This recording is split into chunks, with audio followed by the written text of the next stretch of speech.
Si es incapaz de hacerlo, él dice, entonces no es un Dios todopoderoso. Entonces es impotente. Ahora, es capaz, pero no está dispuesto a hacerlo, entonces lo que tenemos es un Dios malévolo. Ahora está dispuesto y es capaz de hacerlo, pero ¿por qué existe el mal entonces? Esa es la forma de los filósofos ateos para describir que Dios no existe. Porque si el mal existe, es porque Dios no existe, dice Dios. Si Dios existe, el mal no debería existir, pero lo que tenemos ahora es el mal. Así que, y si nosotros lo llevamos a la historia, esta pregunta quizás muchos de ustedes también se la han hecho. Y hace caer su vehículo a un despeñadero cayendo al mar, muriendo ahogados sus niños de 3 y 6 años. Solamente porque a ella les molestaba y les quitaba su libertad a los niños. Que hay en la mente esa persona que pueda estar así, que luego va donde el pastor y le dice, ¿sabe lo que me ha sucedido? No le cuenta su verdad, sino dice, mis niñas han desaparecido. Y el pastor hace una oración, una pequeña consejería, y el pastor mismo le ayuda a buscarla, se da cuenta a la policía y ella misma empieza a buscar. ¿Qué hay en la mente de poder de esa persona ver y hacer tanta crueldad, tanta maldad? Yo estaba leyendo un poco de historia de Chile y me encontré con algunas cosas que quizás en algún tiempo pasamos, pero que no estaban mucho en el recuerdo. En la masacre de la Escuela Santa María acá en Iquique, fue una matanza de trabajadores del salitre cometida en Chile el 21 de diciembre de 1907. Oficialmente se registraron, el gobierno de aquella época dijo que eran 126 personas las que habían matado. Los que estaban legalmente chilenos eran 700 los que estaban allí en esa huelga, que estaban en ese colegio de Santa María.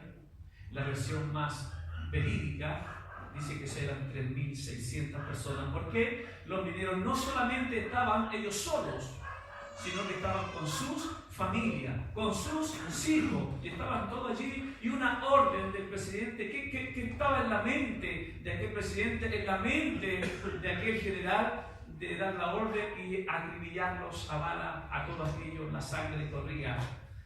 Para los testigos que todavía quedan algunos nietos de aquellas personas que yo tuve la oportunidad de conversar con uno de ellos, decía que el agua, la sangre corría como la agua por la orilla de la vereda.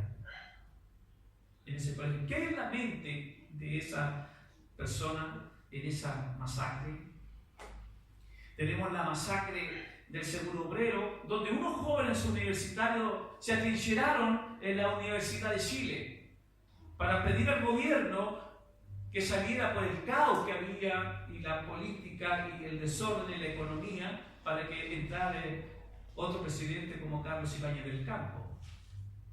A esos jóvenes se les hicieron salir con carabineros y los pasearon por todo el centro de Santiago y los metieron al edificio del Seguro Obrero. Allí el general dio la orden con esos 30 jóvenes que estaban allí de acribillarlos a balas. Cuando ellos ya se habían rendido, venían con sus manos en alto, bajando de la escala, y una turba de policías los acribilló a balazos. Uno de ellos hace poco contaba que quedó sepultado en los cuerpos y se hizo el muerto. Y cuando estaban viendo a él le corría la sangre, y dije, pero no era mi sangre, dijo él. Era la sangre de los demás que chorreaba por las escalas de abajo. ¿Cómo puede haber una mente con tanta crueldad y una matanza tan grande? Dice que es la más nefasta, que la historia prácticamente no la cuenta. Y una de las cosas más graves que sucedieron también y que tenemos los conflictos que nosotros tenemos acá en Chile, que son los indígenas. La matanza o la masacre o el levantamiento de Rasquil se produjo el año 1934, cuando un grupo de campesinos indígenas mapuche de la provincia de Malleco se levantaron contra los abusos de los patrones por la situación precaria en que ellos vivían. Al igual que los mineros, a ellos se les pagaba una ficha. Y esa ficha solamente era cambiable en las pulperías, de los cuales también ellos eran los dueños. Por tanto, nunca tuvieron plata ellos, sino que la plata que ellos recibían volvían de nuevamente a quienes los tenían como prácticamente esclavos. Sobre esto se levantó un grupo de 500 campesinos mapuches. ¿Y qué pasó allí? La masacre se produjo cerca de Fundoraquil, donde los campesinos fueron rodeados por una tropa de carabineros y lo hicieron llegar de acá de Santiago y masacrarlos a los 500 mapuches, obreros. ¿Qué hay en la mente de esas personas de que dan la orden para acribillar y hacer una masacre de esta magnitud? ¿Qué hay en toda esta cosa? Yo estoy hablando de Chile. Si pudiésemos ver todo el mundo entero, donde la palabra del Señor nos dice que el mundo entero está bajo el maligno. Amén. Entonces, lo que nosotros podemos ver, amados hermanos, que hay un príncipe de las tinieblas, que es Satanás, que maneja el mundo y que tiene el control absoluto de los demonios, los cuales están en el mundo. No voy a hacer ninguna clase de guerra espiritual, digamos, sacar los sables espirituales, pero el mundo entero está manejado por eso. Por eso que en la oración de San Juan 17 la voy a leer. En la oración intercesora que hace Jesucristo, Él empieza orando por sí mismo, luego empieza a orar por sus hijos, por sus escogidos. Él dice: ya no estoy en el mundo, mas esto está en el mundo, y yo voy a ti. Y yo a ti vengo, Padre Santo, a los que me has dado, a los escogidos, guárdalos en tu nombre, para que sean, ¿qué cosa? Uno. Una cosa. Como también nosotros, cuando estábamos niños en el mundo, yo los guardaba en tu nombre. Los que me diste, yo los guardé, y ninguno de ellos se perdió. Los que me diste, yo los guardé, y ninguno de ellos se perdió, para que la Escritura se cumpliese. Mas ahora vengo a ti y hablo esto en el mundo, para que tengas mi gozo cumplido en sí mismo. Yo les he dado tu palabra, y el mundo los aborreció. Si usted puede ver que hace una separación Jesús cuando estaba hablando. Yo les he dado tu palabra, pero el mundo, el diablo, el maligno, los aborreció. ¿Y por qué razón? Dice: yo les he dado tu palabra, el mundo los aborreció, porque no son del mundo. ¿Me escuchó? Amén. No son del mundo, como tampoco yo soy del mundo. Y aquí hace la separación, que somos un pueblo especial, que tenemos un sacerdocio, somos un pueblo adquirido por Dios, que estamos en el mundo, pero que no pertenecemos al mundo, como Cristo tampoco perteneció al mundo. Amén. Nuestra ciudadanía está en los cielos. Amén. No ruego, dice luego, no ruego que los quites del mundo, sino que los guardes del mal. No son del mundo, como yo tampoco soy del mundo. Padre, santifícalos en tu verdad. Tu palabra es verdad. Amén. Santifícanos. Es una oración intercesora, la última oración que hace nuestro Señor Jesucristo en favor de un pueblo que Él va a entregar en ese momento su vida por ello, y esa sangre no quedará inerte, sino que esa sangre tendrá un resultado a su pueblo. Él dice que, y si usted empieza leyendo, no te pido por el mundo. ¿Se han fijado? A veces nosotros decimos esto, hermanos, bueno, tenemos que orar por el mundo, pero la oración intercesora Jesús no oró por el mundo. No ruego por ellos, sino por los que me distes del mundo. No ruego por el mundo, sino por los que me distes del mundo. Por eso estaba rogando nuestro Dios. Como tú me enviaste al mundo, también los he enviado al mundo. Y es por ello yo me santifico a mí mismo, para que también ellos sean santificados en tu verdad. ¿Qué es lo que es verdad? Tu palabra. Mas no ruego solamente por estos, ahora dice por lo que tenía a su alrededor sus discípulos, sino también por los que han de creer por la palabra de ellos.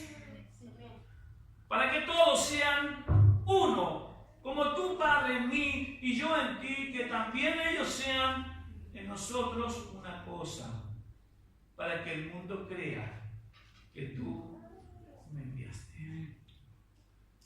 Si somos uno, el mundo va a venir porque va a creer en el Señor Jesucristo.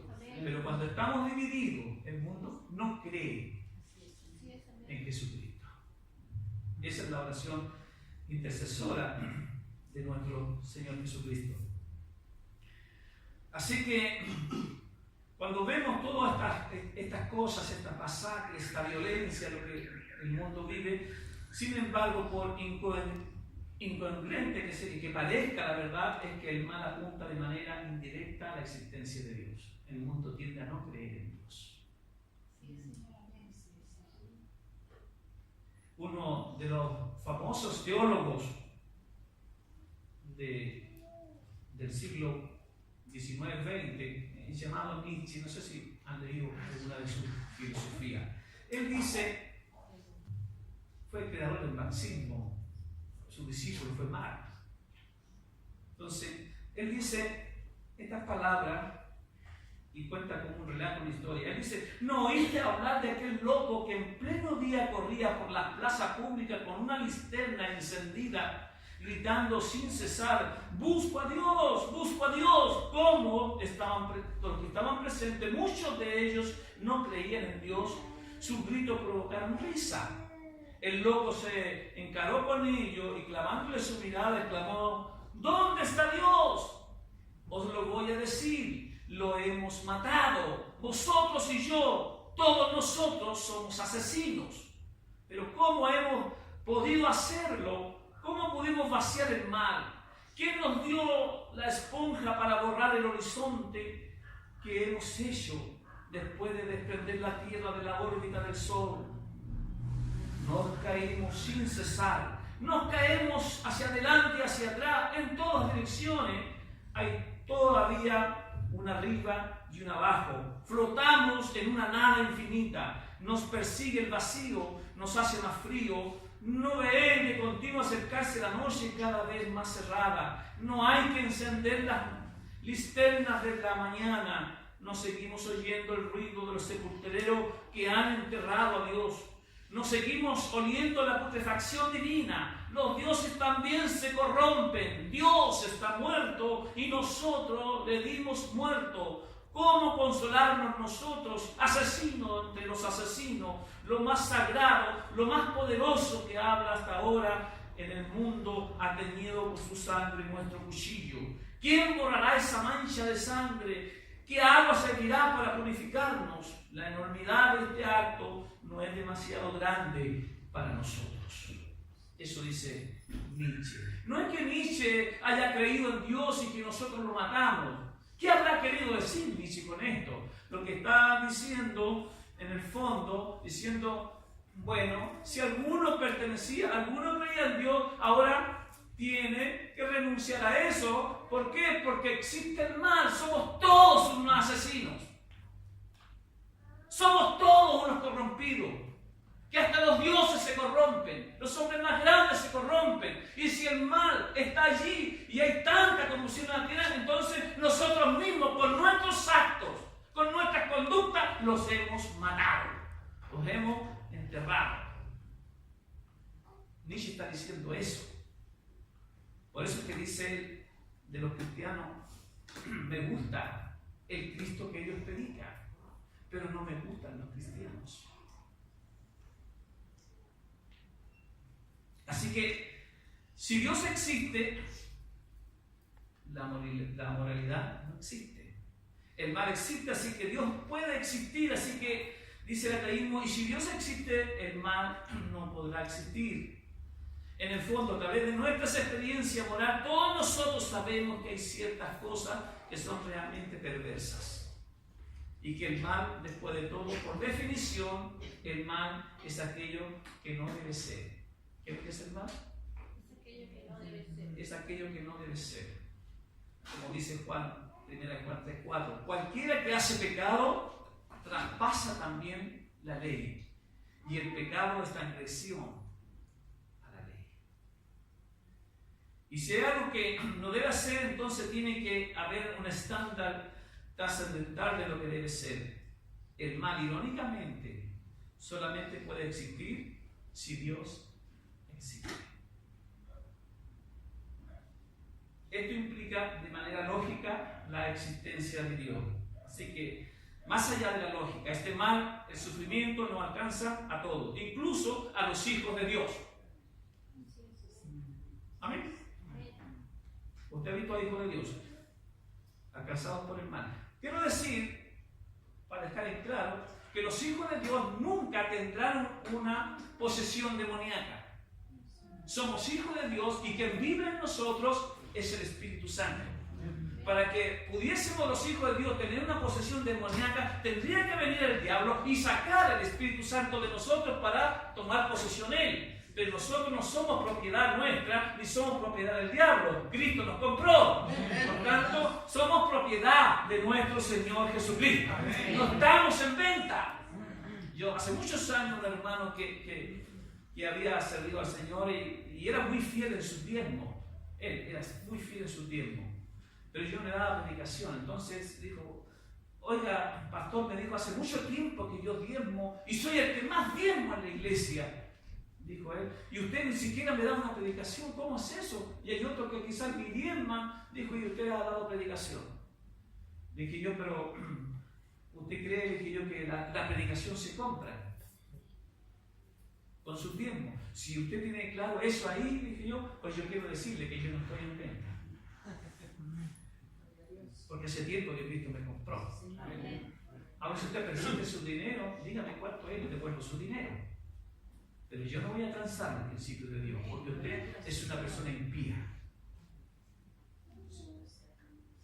El Señor nos ayude. Amén. ¿Y por qué me dice eso? Yo lo había pillado en una buena oportunidad, pasando en el auto, lo vi de la mano con una persona que no era su esposa. Y pasé por ahí, yo lo observé nomás. Y él quería que yo le diera predicación. Y se lo dije a él. ¿Por qué lo digo? Por esto. Me quedo mirando, bueno, que de repente uno tiene unas debilidades, dijo, y yo peleé con mi esposa, dijo, y por mi hijo peleé, así que me acordé que había tenido una noviecita en el tiempo pasado, dijo, me acordé y fui a verla, me encontré con ella, dijo, bueno, y después me dijo, alguna gracia me habrá dado el diablo. Eso sí, dije yo, el diablo le ha dado esa gracia. Dios nos ayude. Esto de la existencia de Dios y la existencia del mal fue una guerra, hermanos, en los años 1600, 1700, 1800, fue una guerra, pero de la filosofía tremendamente grave. Los cristianos, hermanos, pocos argumentos tenían para sostener, hermanos, la existencia de Dios. No había mucha profundidad en algunos de ellos sobre la filosofía, pero grande es Dios que tomó algún filósofo llamado Lesner, estamos hablando de 1860 más o menos, y él puso su apologética en favor de los creyentes, en favor de los cristianos. Él dijo, bueno, si no hay nadie que defienda la existencia de Dios, yo la voy a defender, yo voy a ser su abogado, dijo él, de esta forma. Y él caracterizó como el mal filosófico de Lesner como un triple mal. Y es llamado como el mal metafísico, el mal físico y el mal moral. El mal físico consiste en las enfermedades, los dolores, la injusticia y la muerte genéticamente heredada de Adán, o sea, de una raza caída. O sea, todas nuestras enfermedades, Dios nos hizo a Adán con enfermedades. Pero nosotros heredamos ese mal de las enfermedades y todo aquello que nos viene, lo hemos heredado genéticamente desde Adán. Ese es el mal físico. Él dijo, el mal moral consiste en los pecados y crímenes de los hombres. El mal moral ha sido la carencia del bien. La victoria será del bien. O sea, consiste el mal moral, lo que nosotros hablamos, el mal moral, insistentemente en la laxivia, insistentemente en cometer actos en contra del prójimo, crímenes. Ese es el mal moral. Hace poco nosotros enseñamos que la ley del Señor solamente cesaron los sacrificios, pero no su ley moral. La ley moral nosotros la tenemos. Cuando dice yo no estoy bajo la ley, ¿y en qué está entonces?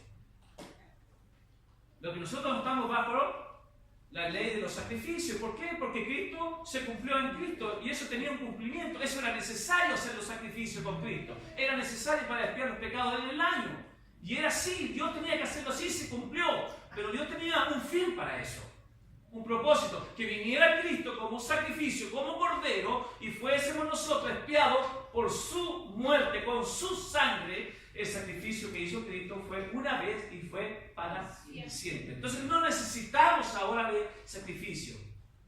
Pero la ley moral permanece. Si no estamos bajo la ley, entonces seguiríamos bajo este mal que tiene el mundo, la ley moral. Hacémosla bien, comamos, adulteremos, forniquemos, hagamos todo eso. Pero la ley moral del Antiguo Testamento sigue con nosotros. ¿Estamos claros? Ahora, el mal metafísico consiste en la limitación y en la imperfección de todas las cosas, dice Lenin. Es una necesidad el mal metafísico. Dios en su sabiduría las crea para al existir muchas cosas juntas es necesario que sean limitadas, porque el mundo no puede existir más dioses. Lo que está diciendo, ¿por qué existe el mal metafísico? ¿Por qué el hombre tiene que incurrir? ¿Por qué el hombre es seducido al mal? ¿Por qué Dios no creó las cosas todas perfectas? ¿Hay imperfección en alguna cosa creada por Dios? No. ¿Dios hizo alguna cosa mal? ¿Alguna cosa está mal hecha por Él? Todo lo ha hecho bien. Pero, ¿cómo? Porque esto nos queda a nosotros, ¿cómo defender esto? Entonces, si las cosas están bien, ¿por qué Adán pecó? ¿Por qué Lucifer pecó? Si las cosas están bien hechas, no tendría que haber sido. Pero Lenin, yo pienso que él tiene razón en decir, bueno, las cosas creadas son buenas, son perfectas, pero son limitadas. Eso es lo que es el mal metafísico, son limitadas. ¿Por qué? Porque tienen un principio. Dios lo creó. Dios creó a Adán libre. Lo creó íntegro. Amén. Perfecto. Amén. Lo creó libre ahora. Lo que nosotros llamamos libre albedrío. Lo creó libre. Esa libertad es santa. Pero el hombre, Adán, la corrompió. Entonces, el mal no es originado por Dios, sino que el mal es originado por la limitación. ¿Por qué, dice Lenin? Porque si Dios hubiese creado una persona que no tuviese límites, o sea, un ser infinito que no tuviera principio ni fin, habría creado otro Dios. Eso es imposible, porque el segundo sería una creación y no pueden haber más dioses que uno solo, dice Lenin. Y yo creo, cuando leí su libro, yo creo que ahí le dio el palo al gato, como decimos, le dio el palo al gato. Lo dejó, y eso hasta el día de hoy ha circulado, hermanos, como el mal metafísico, en que el hombre es limitado. Nosotros somos limitados. Amén. Dependemos totalmente de nuestro Dios. Dios es tan bueno, omnipotente, no toleraría el mal si el mismo mal Dios no pudiera hacer surgir el bien. Eso dice San Agustín. Dios es tan bueno, dice él, omnipotente, que no toleraría el mal si el mismo mal no pudiese hacer surgir el bien. Amén. ¿Por qué Dios, miremos desde este punto de vista, por qué Dios tolera esa maldad? Porque si no tuviese esa maldad, no pudieses estar en bien. O sea, por esa maldad, Dios nos rescata de esa maldad y nos hace estar en el bien. Se refleja allí. Si no existiera el mal, ¿cómo sabríamos que estamos bien? ¿Estamos claros? Pero existe otro tipo de mal. ¿Cuál es? Esto no lo dijo Lenny, pero lo dije yo. Que es el mal sobrenatural. Esto tiene que ver con los demonios caídos, con Satanás mismo. Vamos a ver alguna referencia a esto. En Mateo 4, del 1 al 11. Dice, entonces Jesús fue llevado por el Espíritu al desierto. Quiero hacer notar que Jesucristo es 100% hombre y 100% Dios. Dígalo fuerte, ¿ven? Dios. Los gnósticos tenían una enseñanza. Ellos decían que había descendido Dios con su espíritu sobre Jesús, un hombre, que había descendido en el momento cuando sale de las aguas, este es mi hijo amado, al cual yo tengo complacencia, y luego Dios le abandona en la cruz cuando él dice, Padre, ¿por qué me has desamparado? Entonces Jesús siguió siendo hombre, o sea, tuvo un lapso donde era el sello de la perfección de Dios, que eran de 3 años. Pero eso para los cristianos y para nosotros es una blasfemia. Dios es 100% Dios y 100% hombre. Dios necesitó ser guiado por el Espíritu Santo. Jesucristo necesitó ser llevado por el Espíritu Santo. Necesitaba ese poder del Espíritu Santo siendo Dios, porque cuando estuvo en la tierra fue 100% humano. ¿Estamos claros? Cuando aparece en el Antiguo Testamento es 100% Dios, no hay humanidad allí. Pero cuando baja vino como hombre y se humilló como hombre, sufriendo todas las cosas que sufren los hombres, las mismas tentaciones, las mismas pasiones, todo como hombre. Entonces necesitó ser llenado por el Espíritu Santo y dice que después de haber ayunado 40 días y 40 noches tuvo hambre. Y vino a él el tentador y le dijo, si eres hijo de Dios, di que estas piedras se conviertan en pan. Él respondió y dijo, escrito está, no solo de pan vivirá el hombre, sino que de toda palabra que sale de la boca de Dios. Todos estamos expuestos a la tentación. ¿Usted nunca sufrió tentación? Estamos expuestos. Dice Rabí Zacarías, yo he viajado tanto en avión, dice él, para todos los continentes, siempre estoy viajando, siempre estoy dando seminarios, siempre estoy yendo de un lugar a otro. Y en un artículo de la revista, de esas que ponen detrás de los asientos, leí esto, dice él. Un varón que estaba sentado en una de las butacas del avión, se encontró que su compañera era una joven muy hermosa, de muy buena figura. Entonces la miró y la joven se dio cuenta de que él alguna cosa tramaba.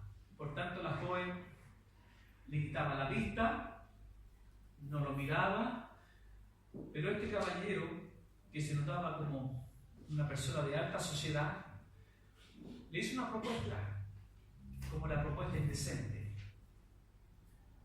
Oiga, joven, le dijo, yo le daría a usted $1.000.000 si usted pasa una noche conmigo.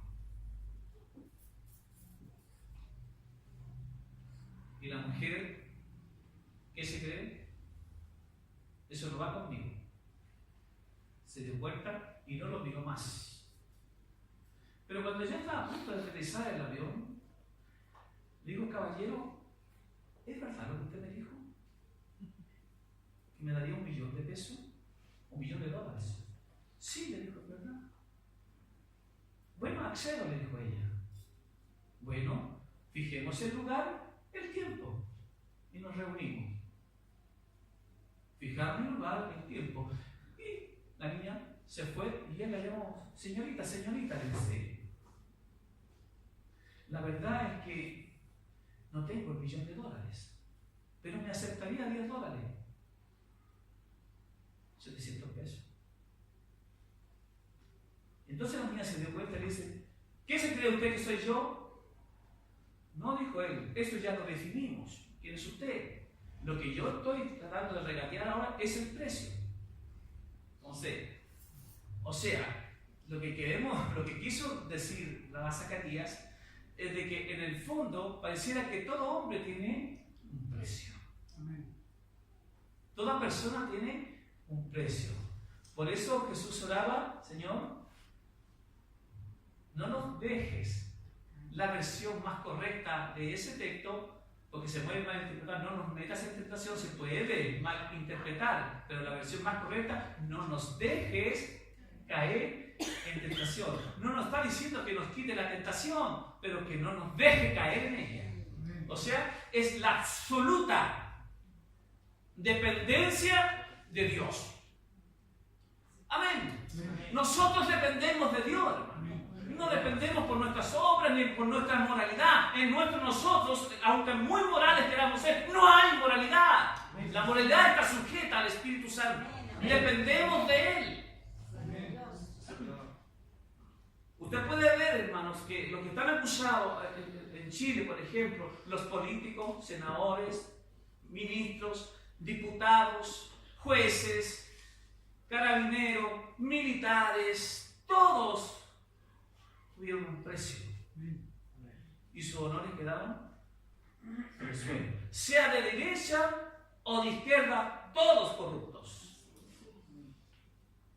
No hay que el de izquierda es más honesto y que el de derecha es más honesto. Todos cayeron en lo mismo, porque todo tenía precio. Gloria al Señor. Así que después de haber ayunado 40 días y 40 noches tuvo hambre y vino a él el tentador y le dijo, si eres hijo de Dios, di que estas piedras se conviertan en pan. ¿Acaso el diablo tenía alguna duda que Jesús era el hijo de Dios? No. Como sabía que sí que venía como 100% humano, él quiso confrontarlo a que pudiese dudar. Pero ¿dónde es lo que pretendía el diablo? Era la adoración propia. Él no buscaba que saciar a Jesucristo del pan. Jesucristo tampoco tendría una gran necesidad, aunque tenía hambre, de convertir alguna piedra en pan. Y si pudiera haber convertido no en presencia de él. Jesucristo tiene una respuesta para la intención de Satanás. Escrito está, no solo de pan vivirá el hombre. Y fíjese ya, él no se está refiriendo a él, sino que se está refiriendo a la humanidad. Porque lo que busca el diablo es que Dios satisfaga todos los deseos que tienen los hombres.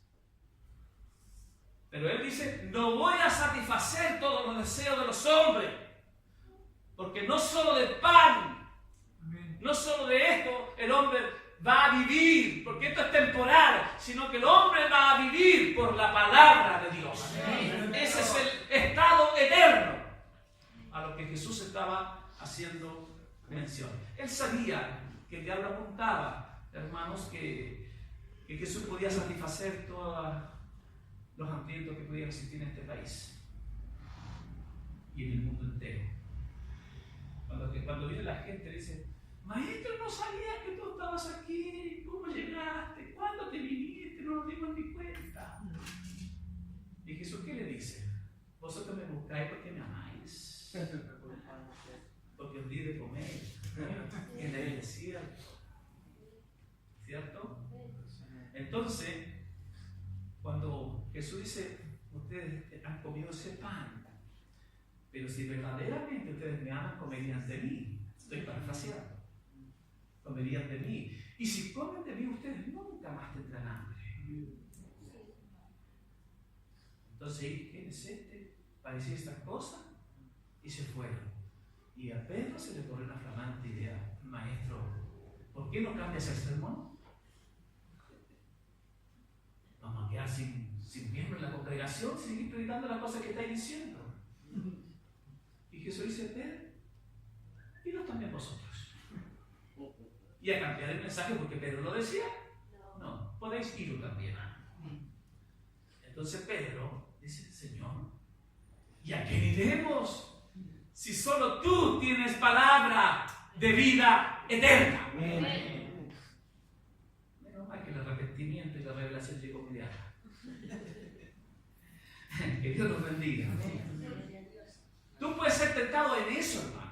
Y nosotros, líbranos del mal no significa solamente que vengan unas huestes demoníacas que te estén invadiendo. No significa solamente.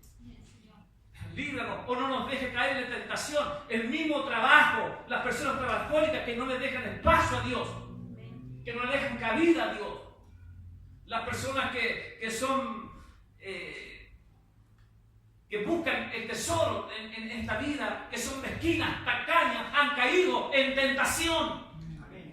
Han caído en lazos del diablo. Jesús apuntaba allí de que el hombre debe trabajar tanto por lo de él, tenga que vivir tan esclavizado a lo que es de él, que se olvida que de eso no consiste la vida, que la vida, la verdadera vida, la vida eterna consistía en estudiar la palabra de Dios. En eso consistía la vida. Por eso Jesús no se está refiriendo a él, sino dice, escrito está, no solo del pan vivirá el hombre. Se refiere ahora a la humanidad, sino de toda palabra que sale de la boca de Dios. Entonces dice que el diablo le llevó a la santa ciudad y lo puso en un pináculo del templo y le dijo, si eres hijo de Dios, échate abajo, porque escrito está, a sus ángeles mandará cerca de ti y en sus manos te sostendrán para que no tropieces con tu pie en piedra. Hay un libro, una historia de un creyente que lo graficó muy bien, se llama La historia del niño, el perro y el ángel. Y cuenta el libro que un padre que está lavando la loza, de repente mira el patio trasero, está su niño de 5 años tendido. Y lo ve que el niño no se mueve y corre. Y luego se da cuenta que el niño había sido mordido por una serpiente cobra. Así que no le daba mucho el espacio, así que tomó su vehículo y corrió al lugar más cercano, pero no había en ese hospital un antídoto para contrarrestar el veneno de la cobra. Por tanto, y no había ambulancia tampoco en ese momento, así que prefirió poner con su carro, llevarlo a 25 kilómetros más allá, donde había un lugar sí que podían atenderlo. El problema es que él quedó en pana, su vehículo.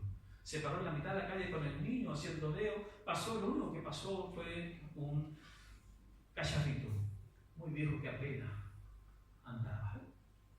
Pero no le quedó otra. Cuando llegó allá, los doctores lo ven y dicen, este niño prácticamente viene sin signos vitales. ¿Y qué es lo que sucedió? ¿Cómo llegó la cobra? No sé, yo lo vi tendido allí, yo vi al niño allí. Vamos a hacer todo lo que podamos, caballero. Bueno, le pusieron un antídoto, todo, el niño prácticamente muerto, pero después el niño empezó a recobrar el conocimiento. Después de 3 días el niño ya estaba sano prácticamente, sin el alta pero sano. Así que en observación. Entonces el doctor le dice al niño, ¿te salvaste? Y el niño dice, no, Dios me salvó. ¿Cómo es eso? Lo dice. Bueno, yo salí con mi perro a jugar sin que mi papá me viera. Entonces que mi papá no tenía idea de dónde caía el niño. Y me fui al bosque a jugar. Y el perro empezó a ladrar a la serpiente y empezó a jugar con la serpiente. Y la serpiente, como yo me acerqué, tomó a mí. Así que yo caí y no me di cuenta hasta que llegó un ángel. Y me tomó del brazo y me llevó al brazo y me dejó en el patio de mi padre, de mi casa. Fue allí donde mi padre me vio. Entonces, El doctor le dice, bueno, dice el papá, la verdad, caballero, que cuando los niños sufren este tipo de cosas, nos queda un poquito con alguna alucinación y cosas así. Eso es lo que hizo ver el niño. Y el niño insistía, no, le dijo. Bueno, yo he tratado de, dijo el papá, he tratado de decirle, dijo, bueno, eso fue un sueño, algo por la fiebre que tú tenías, pero eso no es realidad. No, papá, eso es realidad. ¿Tú no crees a esta palabra? Que a sus ángeles mandará para que tu pie no tropiece en piedra. Eso es lo que sucedió conmigo. Mucha razón puede haber tenido un niño, ¿no? A este versículo. Entonces, es verdad, estamos seguros cerca de nuestro Señor. ¿Cuántos creen eso? ¿Se siente seguro usted? Así que